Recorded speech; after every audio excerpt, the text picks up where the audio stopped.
Let's move on to some bad news involving Okay. Ja Morant and the Grizzlies. Ja Morant's out. He's injured. No. And the Grizzlies aren't good. You wrote a story on Substack where you wrote, people need to check out Molly Morrison's Substack. It's been excellent to read. You wrote, I'm reading this word for word. You wrote, I often joke to my friends that the most toxic man in my life is my favorite basketball player. Ja Morant has the ability to bring me more pain and more joy than anyone. That isn't his fault. It's mine. Yes. Yeah. It's, I go on to say that is a responsibility that I have bestowed on him. And that's what happens when, your franchise drafts its first ever superstar, like Memphis did with Ja.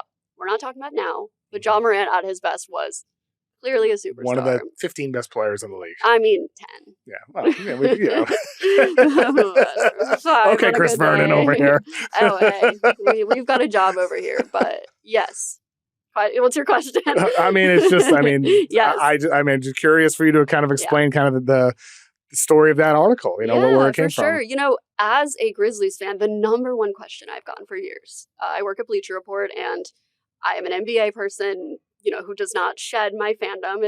It's why I'm here. I'm literally in the media space because of my fandom. And Ja is the question I'm asked. What do you think about Ja? It's so funny. The day I posted that Substack, 3 people in the office came up to me. So what do you think about Ja? And I was like, oh boy, do I got the article for you. But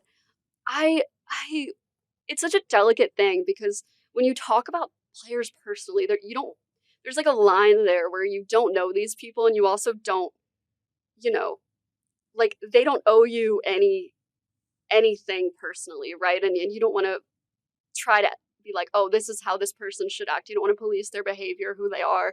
Again, you don't know them. But I just wanted to talk about Ja purely from the lens of a fan who has, after everything, still wanted the best for him. And I think that there's a lost art to loyalty in the league. It's a lot of people that might be fans of players forget what it's like when you're a fan of a small market team and somebody comes in and brings you that joy. Ja Morant came into Memphis.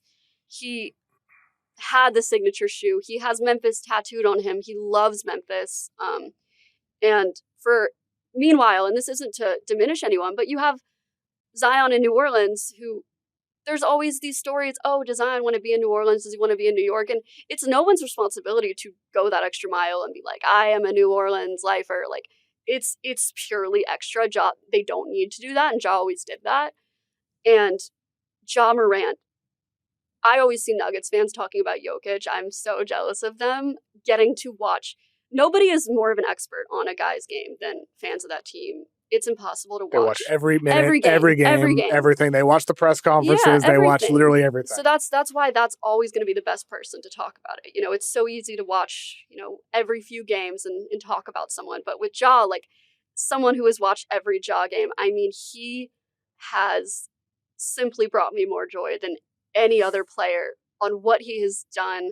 And I am going to believe in him until I have a reason not to. We can talk about his struggles now. You don't have reason not to yet? Okay. Let's rephrase. I want to ride it out. I want to ride it to the ground. Yes, basketball-wise, oh, Ja suffered, trade him. You need an identity.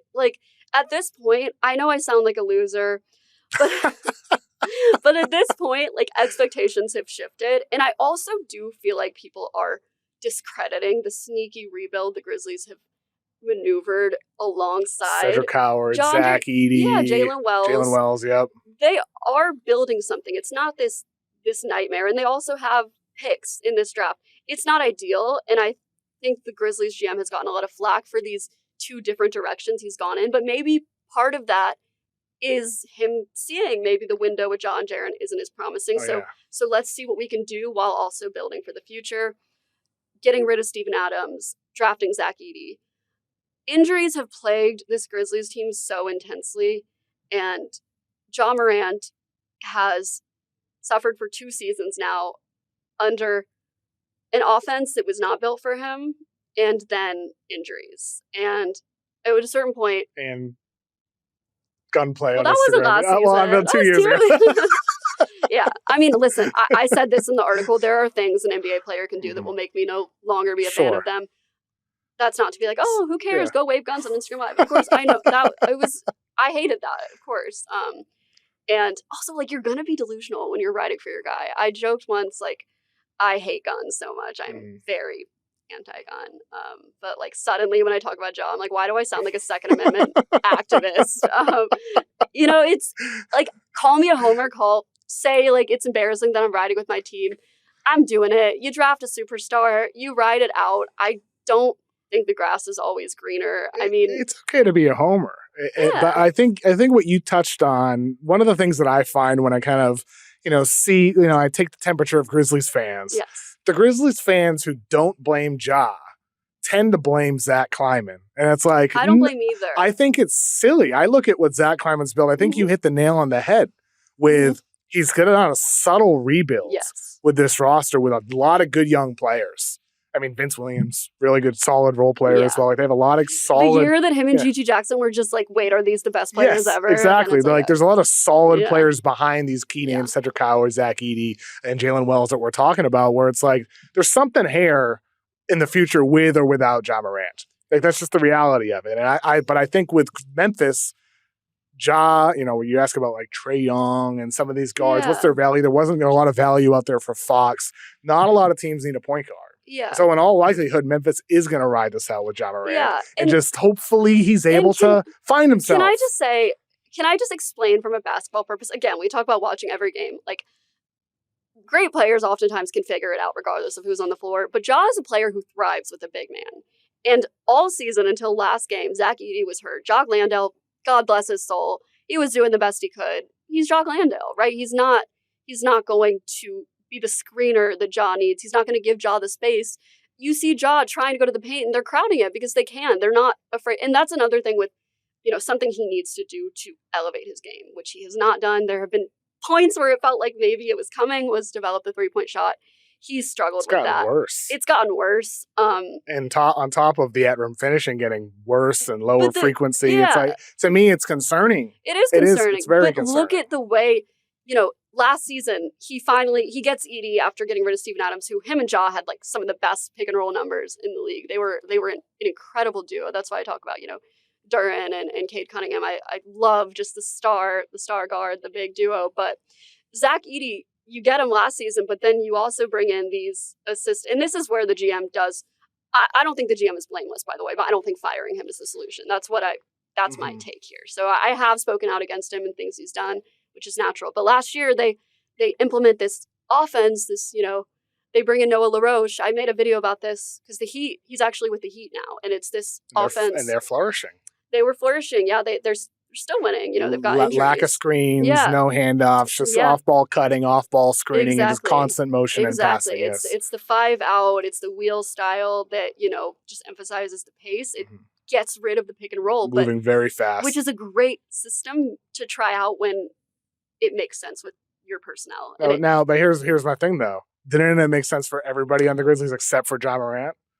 But you have to do an offense that makes sense. I mean, Could Ja adapt? I think he showed a lack of flexibility and adaptability. Why are you going to take away the system? At least, and they were running like the least pick and rolls in the league. It doesn't have to be this by extreme. Far the least. It doesn't have to be extreme. So I'm not saying like, oh, never, never try that. But you can't just take away that and then the next season it's like, okay, well now Edey's gone. So now that at the end of the season they finally start to all of this said, the Grizzlies right now, Ja's hurt. They don't have a point guard. This is a team that has 4 point guards. This just describes the level of curse they are. No teams have 4 point guards. The Grizzlies do, and they're all hurt. Who is going to dribble the ball? Who is going to facilitate? Nobody. We're going to be seeing Cam Spencer, Vince Williams dribbling the ball. It's going to be a rough few weeks, and you're going to see people saying, oh, the Grizzlies are bad. Health has been the main character of this story, combined with some strange new offense. You catch me at a weird time. We can't talk about a team properly when they're not healthy. We'll see. It's tough out Ja's here. missed a lot of time, Molly, for an assortment of reasons, injuries included. This might just be part of it with him, and that's the thing. It's like with Memphis, 4-10 as of recording right now. To me, I look at the Grizzlies. I wrote an article last week for Yahoo where I talked about the Mavericks. It was in the context of Dallas. I was like, hey, you guys suck. Maybe you should also trade AD and get ahead on trade Kyrie because this year's draft class is so special. Oh, they definitely should trade AD. With Memphis, it's not the worst thing in the world to get another lottery pick this year. It's just not. Like, this draft class is loaded at Tuesday night. You know, again, like later tonight, you'll hear it the day morning after, but I'm going to see Kansas against Duke, Darren Peterson against Cam Boozer. They're not trading Ja. Like, well, I'm not saying to trade. You don't need to trade Ja to suck. You suck anyway. Yeah, we But, I think with Memphis, it's the type of thing having the 8th best odds or the 9th best odds. Yeah. Could be the thing, again, this subtle rebuild that you hit on. Yes, Cedric Coward, you guys. Let's shift. The steal of the draft. I've loved Cedric Coward. Yes. Chris Vernon and Target guy, he fell in love with Cedric Coward before the draft. And then it actually happened. Where the Grizzlies take Cedric Coward. Mm-hmm. Tell me everything you love about Cedric Coward so far. Oh my God, I could talk for an hour. This guy is the perfect basketball player. The perfect basketball player. He has everything you want. First of all, Memphis has been looking for that wing who can defend, who can shoot threes. He's doing that. Make the right play as a passer. Make the right plays. He's 6'5".